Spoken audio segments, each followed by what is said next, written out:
Hello, everybody, and welcome to another episode of the Champions of Self podcast. I'm Ben Eden, your host, and today I'm excited to welcome Greg Kettner. He's a great friend of mine. He and I just recently met, and he's one of those guys that will literally do whatever to help you. He's helped me a lot. We've made a great connection, and I'm glad to have him on the show today. Greg, how are you? Great, Ben. Thanks for having me on. I appreciate it. Good to see you again. Hey, you too. Greg, tell us a bit more about who you are and what you do. I am a keynote speaker, motivational speaker, and a sales coach. I've had a 25-year career in sales, sold over $12 million in products and services. And during the sales career, I started doing stand-up comedy on the side. Did that for 6 years full-time. Took me that long to figure out I like money more than stand-up. But toured all across Canada and the US. And now I work with people one-on-one and businesses. I help them build championship sales teams.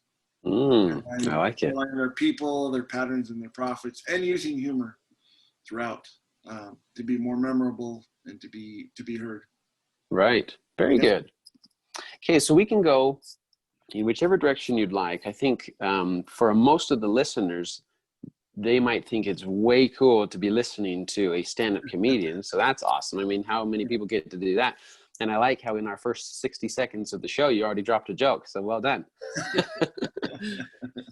But I want to hear from you because you have the professional experience with sales. You have the stand-up comedian. You have these varied experiences. And obviously you're on the show so we can talk about emotions. Yep. What have you learned through those and how have they affected you in your careers? Well, I think people deal with emotions differently in a different way. And I've changed how I deal with emotions. I grew up in a very loving family, caring family, very Christian family. And I've told people before that I think my comedy would be even funnier if I didn't have a loving family. I mean, because, a lot of stand-up comedy comes from pain and whatnot. And that's how people at times will I don't know, mask or cover for the pain, right? And I've been there myself, but it's evolved. I've evolved, obviously. I'm not a 20-something anymore, but about 10 years ago, I was asked to be on a TV show, and I took the opportunity to do that because there was $1,000. I wasn't necessarily wanting to become famous or whatnot, but at the time I was a stand-up comedian. I was single, living on my own. And when you're doing stand-up comedy, you're touring all over the place. There's a lot of drinking, a lot of late nights, a lot of stuff that my parents didn't approve of. And that's not how I was raised. Not to say that I was off the deep end and I forsake everything, my parents, my upbringing and stuff. So the show was entitled The Audience, and they were they had 50 people, Ben, follow me around for a week. I had a 1-bedroom apartment, and at the end, it's on my YouTube channel, but in the end, there's 50 people crammed into my living room, and it was crazy, but that's where I had the breakthrough. So, but they had these 50 people that followed me around for a week, and they came to shows. I was delivering flowers part-time to make up for the lost wages of doing stand-up. And what they were trying to do was help people find out who they are and what was holding them back. Why weren't they fully going for it? And that's where I was. I wanted to, be a big-time comedian, a headliner, and I'd gotten to the point where I was headlining comedy clubs and, doing corporate events and working with people like Robin Williams and Macdonald. Nice. But I hadn't found that breakthrough that I was looking for. And in the back of my head, looking back now, it was this emotional pain that I had that if my parents actually ever came to see me do a show, saw the lifestyle, they would be disappointed in me. And I'm a middle child, I'm a redhead. So everything goes along with that, right? The temper and the poor me. And my brother's a doctor. My sister's a principal of an elementary school. So here's me being a clown. And so that was my breakthrough that I was struggling with. But it was great because of the show, because I really didn't know what I was struggling with, that emotional pain. And not, there was no ill will between me and my parents, but it was a fear that I would be disappointing them. Mm-hmm. That's where my emotions were. Yeah. So we started this show, and I thought, great, I'm going to be on TV. I'm going to make it big time in comedy. But it was interesting because without telling me, they brought in different people into the show that I didn't know about. So they had contacted my landlord, who was my best friend. They reached out to my brother, who I've always, probably one of my best friends my whole life. And I didn't know that they were going to be a part of the show. So they were talking to me initially to figure out what I knew about myself, where my journey was going, how I perceived everything. And then they brought these other people in on the show and asked them. And it was really interesting. I got some really good praise from my good friend Colby. He said, he's a really funny guy. I just don't know why he hasn't made the leap from part-time to full-time and making the big money. Then also they brought my brother in, and they would go and have a conversation with him, and then have a conversation with me. And I didn't really find out until the final episode when I got to see it. But one of the interesting things that my brother said to me was about my health, because I was out of shape. I was drinking. I wasn't exercising, staying up all night, eating poorly. So my brother said, the one thing that scares me about what Greg is doing is that one night I'm going to get a call in the middle of the night hearing that my brother passed away from a heart attack. And he goes, and that scares me. Yeah. And when I heard that, I was just blown away. I started crying. I was like, I had no idea. Like we've done everything since we were together, since we were kids. Mm-hmm. But then it got to the point where he said that to me in the show, and the dam burst. Yeah. The tears started flowing, but it was so therapeutic because it was something that he had shared because of the TV show. Mm-hmm. And if I would have asked, or if he would have shared earlier, I probably would have smartened up quicker. Taking better care of my health and whatnot. And so we went through this whole thing. And then at times when they would go and film me delivering flowers, and I would be getting feedback from all these people. They're like, why are you single? You're an outgoing guy. You're fun. You love to help people. You love to make people happy. And I also think too, at the time, I was fearful of letting someone into my life and seeing what I actually was. Because along with stand-up comedy, you're on the road. You really don't have a solid base. Yeah. And I think that was part of it as well too. So it was very very interesting and rewarding. And I went in hoping to get a paycheck, to pay for my rent. But when I came out, it was life changing. Once they were able to tap into what I was feeling. That's awesome. Yeah. So this show called The Audience, right? Yep. And it can be found on your YouTube page. Yeah. Which is? Just YouTube/Greg Kettner.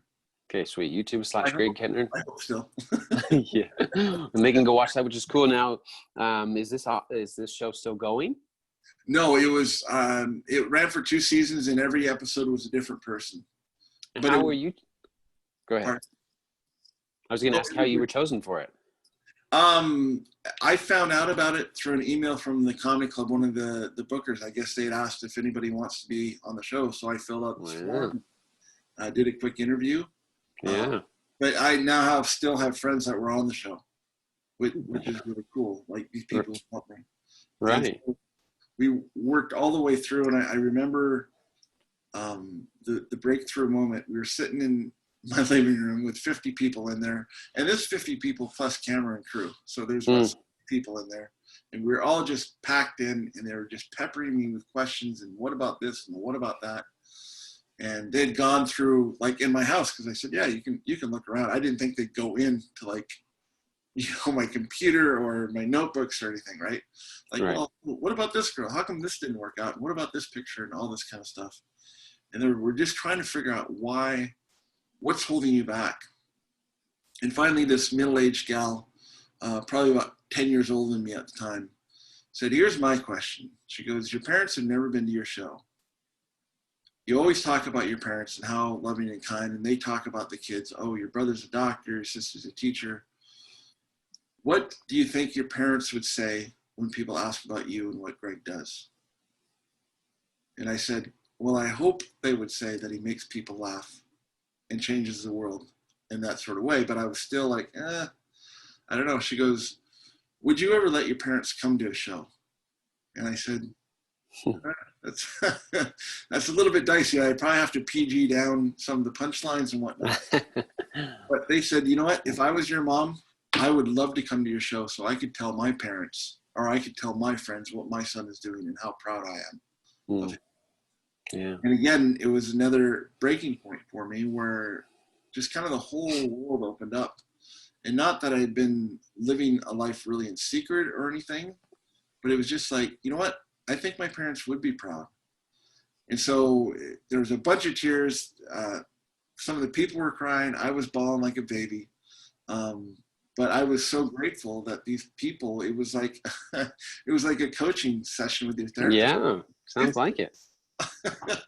And there are all kinds of people. I mean, there was people that are younger, there was grandmas, grandpas, working people, unemployed people. And so by the end of it, they said, well, here's what we would like you to do. We would love for you to invite your parents out to a show, come watch you, and then report back to us. Because the show had already wrapped. That was it. What's the breakthrough? And so my parents were planning on coming to town two months later. And so I called up the club and I said, hey, my parents are going to be in town. It's a Thursday night. I know it's, you have a show already. You probably aren't people played. But if I can get a 10-minute guest spot, I would love it because I want to show off to my parents. So they allowed me to do that. My parents came in. They sat in the front row and I had my set. And I've been doing stand-up for about 4 years. And you always get a little bit of nerves, but I was really nervous because I'm like, I got it. This whole show for the last 2 months, I've been prepping the show for my parents, and I still got the set list on my wall. But it was awesome because my parents came. They had a great time. Some of the jokes were a little bit racy for them, but I went through, did the show, and then after my set, we took off and left, and we went and had dinner. And my mom I asked her, I said, how'd you think? What'd you think about it? She goes, you know what, Greg? I was so happy for you. I was so thrilled to be your mom that I forgot to take pictures. Oh. I was like, that's the best set ever. Yeah. I've broken through that my parents aren't going to be proud of me because what I do isn't exactly what they had brought us up, how to live our lives. Right.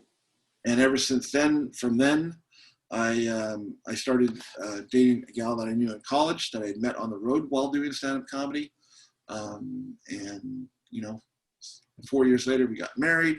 So I have a beautiful family and I still do stand-up comedy, but now my passion is to help other people change their world one laugh at a time. And it doesn't have to be jokes. It doesn't have to be, hokey stuff, but it's how do we live our lives positive?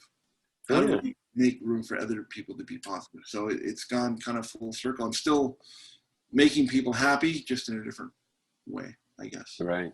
I like it. What a great story, Greg. Thank you. Thanks. Yeah, it was interesting. It wasn't so great going through it. Oh, I'm sure, right? But learning from it.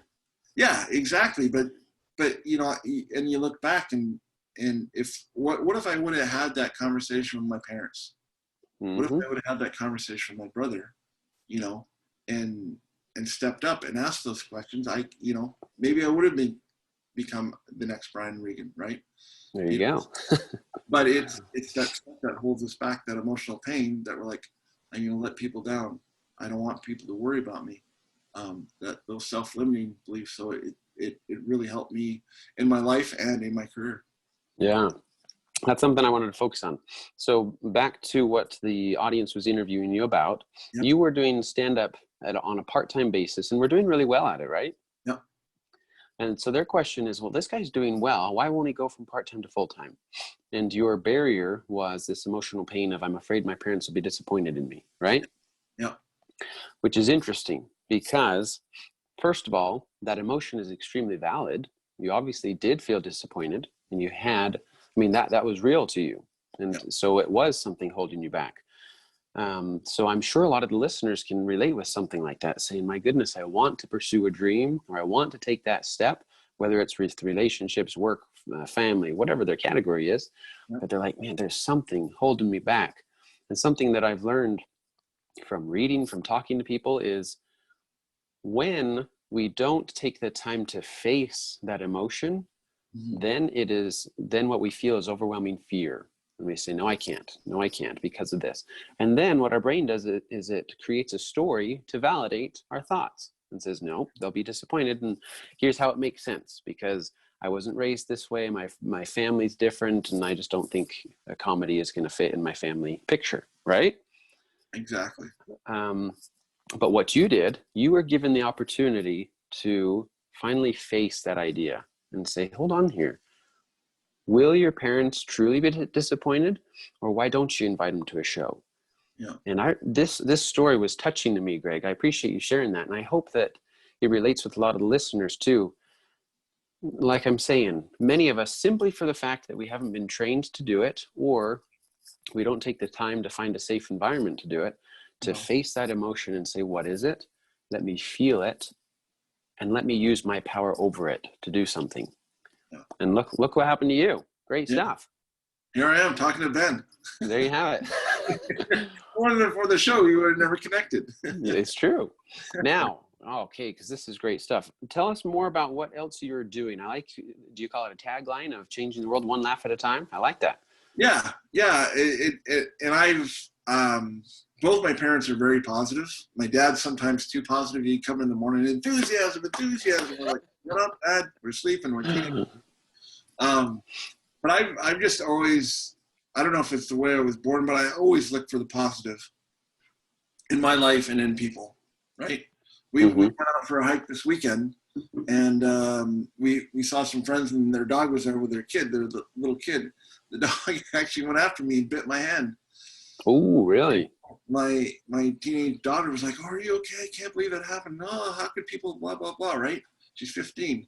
But I was like, you know what? I'm outdoors. I'm with my family. My hand's not going to fall off. I mean, sure, there's a little bit of blood and a little bit of pain, but hey, here I am out in nature, enjoying the afternoon, having a great time with the people I love. So I always tend to look for that. So I'm lucky in that when I get to talk to people and share my experiences, whether it was being on stage with Robin Williams, or overcoming heart surgeries, or overcoming, what I did with the audience, this emotional pain that I have with my parents. I always look for the positive, and there's always so much positive that we can turn to versus all the negative, especially when it comes to online, social media and everything like that. It's just, I think it's better to be positive. No kidding. Now you have a sizable Facebook group, don't you? Yeah. Tell us about that. The Humor Lab. It's on Facebook, and during the whole COVID, I started it. You just started this year? Yeah, I started it. I didn't realize that. Yeah, it's holy cow. 10,000. We're pushing 10,000 here now. Sheesh. But I found out that I was a horrible introvert, and so I was sitting in my office one night, and there may or may not have been some wine involved. And, I was just scrolling through Facebook, and just all the negativity and hate and all this kind of stuff. I'm like, we should have a place where people can post funny stuff that's PG-13, non-political, humor, stuff to make people laugh, whether you make your own video or you tell a joke or a meme or a GIF. And so I started the Humor Lab. I got a little picture of 3 eggs that were smiling. I call it the Humor Lab. I YouTubed how to start a group. I didn't know how to start a Facebook group. And so that first night I put on a couple of cartoons and whatnot and sent it out to 15 people and said, hey, please share this. And I woke up the next morning and it was like 35 people had joined this. Wow. And so ever since then, I mean, it resonates with people, especially during this time, right? We're all locked down. Your brain gets to you. It's not active as it should be. And so it's been really fun and really interesting. And now people are reaching out to me that I have no idea who they are.